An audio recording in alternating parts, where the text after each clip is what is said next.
On to Project Drive Sober now, and tonight, a return to the Capitol in Madison. Lawmakers there discussing several bills aimed at reducing the number of people who drive drunk. NBC 26's Matt Jarko live in studio tonight. And Matt, what are lawmakers looking at this year? John, the bills that are being introduced are varied. They target different kinds of offenders and focus on different types of deterrence. But the consensus from advocates and these lawmakers is the same. Wisconsin has a problem that needs to be addressed.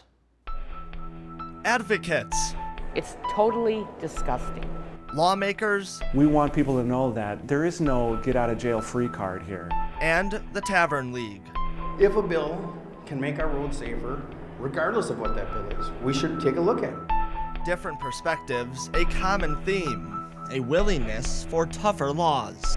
To deter people, and it will save lives. People are killed. At this year's Lobby Day, we heard about several bills lawmakers introduced this year. Representative Jim Ott's Assembly Bill 18 would criminalize a first offense OWI.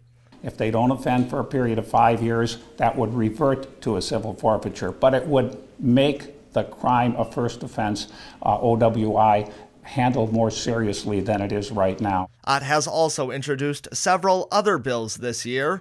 One would require OWI homicide offenders to serve 5 years minimum in prison. Another bill would increase penalties for 5th and 6th offenses, and another would require OWI offenders to appear in court. You know what? I don't care if it floods the court system. If somebody commits a crime, they ought to go before the judge.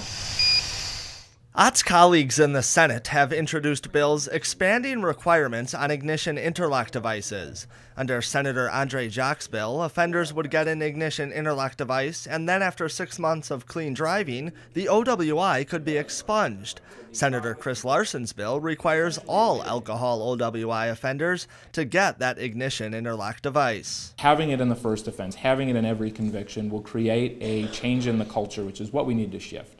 We have a drinking culture in our state, and unfortunately we have a drinking and driving culture. Bills like Larson's and Ott's have been introduced in the past. They're not becoming law. Some advocates blame the Tavern League, but their lobbyist says, at least when it comes to first offense criminalization, look at the lawmakers. In this building, dollars and cents are an important part of the debate. I'm not lobbying on that issue. We lobby in support of repeat offense, tough penalties, ignition interlock for repeat offense. And in a fiscal estimate to that first offense crime bill, prosecutors say if it becomes a law, district attorneys' offices across the state will need more money and attorneys to offset a higher caseload.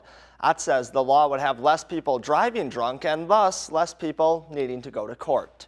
Matt Jarko, NBC 26.